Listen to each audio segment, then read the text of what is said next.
بسم اللہ الرحمن الرحیم۔ اللہ کے نام سے شروع جو نہایت مہربان رحم والا۔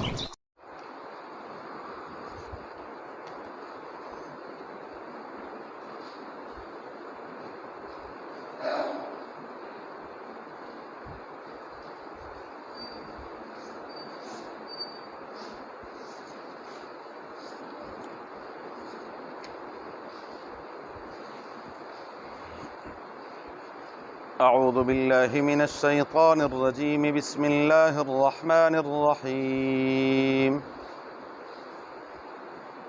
وَأَقِيمُوا الصَّلَاةَ وَآتُوا الزَّكَاةَ وَمَا تُقَدِّمُوا لِأَنفُسِكُم مِّن خَيْرٍ تَجِدُوهُ عِندَ اللَّهِ ان اللہ بما تعملون بصیر۔ وَأَقِيمُوا الصَّلَاةَ اور نماز قائم کرو، وَآتُوا الزَّكَاةَ اور زکوٰۃ دیتے رہو، وَمَا تُقَدِّمُوا لِأَنفُسِكُمْ اور جو تم آگے بھیجتے ہو اپنے لیے، من خیر نیکی میں سے، تجدوہ عند اللہ اس کو پالو گے اللہ کے ہاں، ان اللہ بما تعملون بصیر بے شک اللہ تبارک و تعالی جو کچھ تم کرتے ہو اس کو دیکھنے والے ہیں۔ وَأَقِيمُوا الصَّلَاةَ وَآتُوا الزَّكَاةَ سورہ بقرہ کی آیت نمبر 110 ہے۔ گزشتہ آیت میں اللہ رب العزت نے کفار کی چاہت کا ذکر کیا تھا کہ وہ مسلمانوں کے بارے میں، اہل ایمان کے بارے میں کیا چاہتے ہیں، تو رب کریم نے فرمایا کہ ان کی ایک ہی چاہت ہے کہ مسلمانوں سے ان کا ایمان چھین لیں، اس سے کم پر وہ راضی نہیں ہے۔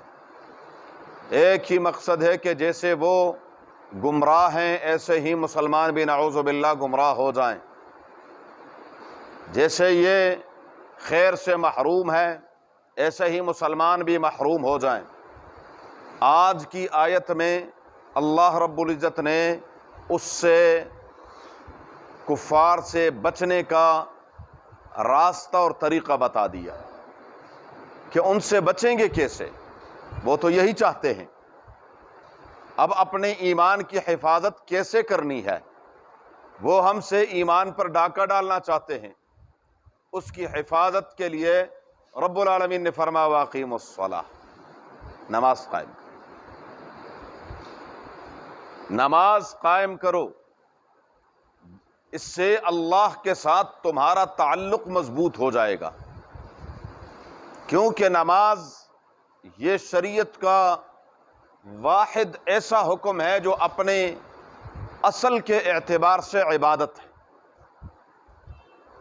باقی جتنے بھی احکامات ہیں، روزہ ہے، حج ہے، زکوٰۃ ہے، اسی طرح جہاد ہے، یہ تمام کے تمام احکامات یہ عبادت ہوئے ہیں اللہ کے حکم کی وجہ سے، کہ اللہ کا حکم ہے اور ہم نے اللہ کے حکم کی تعمیل کرنی ہے، تو اللہ کے حکم کی تعمیل کی وجہ سے عبادت ہے۔ اب اس کے لیے پہلے عبادت کا معنی، کہ عبادت کا معنی کیا ہے؟ عبادت کا معنی ہے عاجزی، عبادت کا معنی ہے عاجزی، العبادہ۔ قاضی بیضاوی رحمۃ اللہ علیہ اس کا معنی کرتے ہیں وہ اقصی غایت التذلل، انتہا درجے کی عاجزی۔ نماز واحد ایسی عبادت ہے جو اپنی اصل کے اعتبار سے عبادت ہے۔ سمجھانے کے لیے عرض کر رہا ہوں، روزہ ہے، روزے میں عاجزی ہے؟ عاجزی کہاں ہے؟ میں نہیں کھاتا، عاجزی تو یہ ہے کہ میں کہوں کھانا میں نہیں کھاتا، استغنا ہے۔ میں نہیں پیتا، استغنا ہے۔ زکوٰۃ میں عاجزی نہیں ہے، زکوٰۃ تو دے رہے ہیں آپ، تو دینے میں عاجزی ہے، عاجزی تو لینے میں ہے۔ لیکن نماز آپ نیت باندھتے اللہ اکبر، ہاتھ باندھ کر کھڑے ہونا کیا ہے؟ عاجزی ہے، اور اعلیٰ درجے کی عاجزی ہے یہ ہاتھ باندھ کر کھڑے ہونا۔ اور طریقہ بھی ایسا ہونا چاہیے کھڑے ہونے کا کہ دور سے پتہ چلے کہ یہ کیا کر رہا ہے، یہ عبادت کر رہا ہے اللہ کی۔ اس انداز سے پتہ چلے ایک غلام اپنے آقا کے سامنے کھڑا ہے، سر نیچے کر کے نگاہیں، ہم تو خیر باقی سارے معاملات دیکھ رہے ہوتے ہیں کہ مسجد کی یہ ٹائل کیسی لگی ہوئی ہے، سامنے کیا لکھا ہوا ہے، یہ صحیح لگی ہے کہ نہیں لگی، اس میں کوئی اونچ نیچ تو نہیں ہے، ہم یہ سارے معاملات سامنے دیکھ رہے ہوتے ہیں۔ ایک عبادت ہے، اللہ مجھے آپ سب کو نصیب فرمائے، اللہ اکبر، اور وہ نگاہیں نیچے چلی گئی۔ جیسے غلام اپنے آقا کے سامنے، ایک بندہ اپنے رب کے سامنے کھڑا ہے، پتہ چلے دور سے یہ کیا کر رہا ہے، عبادت کر رہا ہے، یہ نماز کے لیے کھڑا ہے۔ اچھا پھر کھڑے ہاتھ باندھ کر کھڑا ہے، پھر چلے جاتے رکوع میں، اس سے بڑھ کر عاجزی کیا ہو سکتی ہے کہ کسی کے سامنے آپ جھک جاتے ہیں۔ اس لیے شریعت نے اللہ کے سوا کسی کے سامنے جھکنے سے منع فرمایا۔ اور پھر اسی پر بھی بس نہیں کرتا، پھر نماز میں یہ سجدے میں چلا جاتا ہے، اور تسبیح بھی اعلیٰ درجے کی، سبحان ربی الاعلیٰ، یا اللہ جتنا تو بلند و بالا ہے، میرے بس میں جتنی پستی تھی میں نے اپنی پیشانی کو، اپنی ناک کو رگڑ دیا ہے زمین پر۔ کہتے ہیں اس نے تو اس کی ناک کی لکیریں کھنچوا دی ہیں، رب کے سامنے یہ اپنی پیشانی کو زمین پر رکھ دیتا ہے، اور یہ رب کو اتنا پسندیدہ ہے، اتنا پسندیدہ ہے۔ ابو ہریرہ رضی اللہ تعالیٰ عنہ کی روایت میں آتا ہے، رب العالمین کے سامنے انسان سب سے زیادہ قریب سجدے کی حالت میں ہوتا ہے، سجدے کی حالت میں، اور گویا حدیث شریف ہے ما یلیق بشانہ، کہ گویا یہ بندہ اپنے رب کے قدموں میں سر رکھا ہوا ہے اس نے، یہ ہے۔ تو اقیم الصلاۃ، بندے ان سے بچنے کے لیے کیا کر، سپر طاقت سے اپنا تعلق بنا لے۔ کیا کہتے ہیں، او جی وہ فلاں جگہ ایک کنٹوٹا ہے، اور چھڈو جی میرا ان دے پیو دے نال تعلق ہے، وہ کیا ہے، ہمارا ان سے بھی ہے، ہمارے ہاتھ ان سے زیادہ لمبے ہیں۔ اب کیا ہے، ان کے پاس ہے مادی طاقت، دنیاوی طاقت، آپ طاقتوں کے سرچشمے سے اپنا تعلق بنا لے، اور وہ تعلق کس سے بنے گا، نماز سے بنے گا، اللہ کے ساتھ نماز سے۔ اب کائنات کے تمام قوہ اور سب کچھ اسی کے قبضے قدرت میں ہے، ہمارا ایمان ہے۔ قلوب الناس فی اصبعی الرحمن، رسول اللہ مبارک فرماتے ہیں انسانوں کے دل اللہ کی 2 انگلیوں کے درمیان ہے، یقلبها کیف یشاء، جیسے چاہے ان کو پلٹ دے۔ اب کیا ہوگا، جب اللہ کے ساتھ تعلق مضبوط ہوگا تو رب فرماتے سنلقی فی قلوب الذین کفروا الرعب بما اشرکوا باللہ، اللہ تعالیٰ اہل ایمان کا رعب ان کے دل میں ڈال دے گا، اور جب رعب دل میں اللہ تعالیٰ ڈال دیتا ہے تو یہ آپ کے سندھ کا واقعہ ہے۔ محمد بن قاسم آئے اور یہاں جب جہاد کی غرض سے آئے تو ایک موقع پر جاسوس نے، راجہ دائر کا جو جاسوس تھا اس نے جاسوسی کی کہ مسلمان کیا کریں، وہ نماز کا وقت تھا، اور نماز سے پہلے مسلمان وضو کے لیے مسواک کر رہے تھے۔ اس نے جا کر بتایا کہ بس اب خیر نہیں۔ انہوں نے کہا کیا ہوا؟ وہ دان تیز کر رہے ہیں، اب ان کے گوشت نوچنے ہیں، رعب۔ اور یہ لڑائی میں ایک سب سے کارآمد ترین چیز ہے کہ جب رعب ڈل جائے، چاہے دنیا جہان کی طاقتیں اور دنیا جہان کے اسباب ہوں، لیکن جب انسان مرعوب ہو جائے بس وہ تھر تھر کانپتا ہے۔ تو یہ مرعوب ہو گئے، تو رعب کس نے ڈالنا ہے؟ اللہ نے۔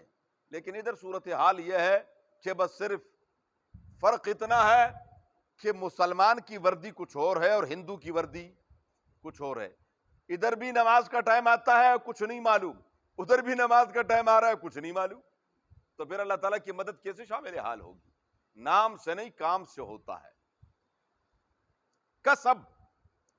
کسب نسب سے نہیں، کام کسب سے چلے گا، عمل سے چلے گا، نسب سے نہیں کہ پیدر ہم سلطان بود کہ ہم مسلمان ہیں، نہیں، اس سے کام نہیں چلے گا کہ جی عمل کیا ہے۔ تو فرمایا وَأَقِيمُوا الصَّلَاةَ عَلَيْكُمْ أَنفُسَكُمْ لَا يَضُرُّكُمْ مَنْ ضَلَّ إِذَا اهْتَدَيْتُمْ۔ اپنی فکر کر لو اپنی، اگر تم ہدایت پر ہوگے ان کی گمراہی تمہیں کوئی نقصان نہیں پہنچا سکے گی۔ نقصان تبھی پہنچے گا جب میرا ایمان ڈگمگا جائے گا، جب میرا اپنا عمل صحیح نہیں ہوگا، بس پھر کیا ہے؟ پھر اللہ تبارک و تعالیٰ کی رحمت اور اس کی معیت وہ شامل حال نہیں ہوگی، اس میں کوئی شک نہیں ہے۔ یہ بھول ہے مسلمانوں کی۔ آج کہتے ہیں جی او نہیں جی چھوڑو، یہ مولویوں کی باتیں ہیں، مسجد مدرسے سے باہر نکلو اور مادی قوتوں کا مقابلہ کرو، ساری زندگی لگا لو۔ آج آپ سے یورپ امریکہ 50 سال آگے ہے، آپ 50 سال دوڑو گے وہ تم سے آگے اور 50 سال آگے چلا جائے گا، کیا وہ وہاں بیٹھا رہے گا؟ یہ نہیں، ایک ہی راستہ ہے کہ کیا کر لو، اسی کے پاس آ جاؤ، اسی کے ساتھ تعلق جوڑ دو۔ وَأَقِيمُوا الصَّلَاةَ، اور اس کے لیے شرط ہے کہ کیا کریں؟ نماز قائم کریں۔ وَآتُوا الزَّكَاةَ، اور مالی طور پر کیا کریں؟ زکوٰۃ دیتے رہیں، زکوٰۃ، تاکہ بخل کی بیماری ختم ہو جائے۔ أَيُّ دَاءٍ أَدْوَأُ مِنَ الْبُخْلِ، رسول اللہ مبارک فرماتے صلی اللہ علیہ وسلم، بخل سے بڑی بیماری کیا ہو سکتی ہے؟ بخیل ہونا۔ نہیں، کیا کرو؟ دو، تاکہ تمہارے اندر سے بخل کی بیماری کیا ہو؟ ختم ہو، اور ساتھ ہی دو فائدے ہوں گے، ایک اپنا علاج ہو رہا ہے بیماری، اور دوسرے ایک مسلمان بھائی کا فائدہ بھی ہو رہا ہے۔ اسی کے ساتھ اللہ کا کتنا بڑا احسان ہے، گزشتہ امتوں کے لیے یہ نہیں تھا۔ گزشتہ امتوں میں تو جب آپ نے کوئی چیز اللہ کے نام پر دینی، اس کو رکھنا ہے اور آگ نے آگ کے جلا دینا، استعمال نہیں کر سکتے تھے۔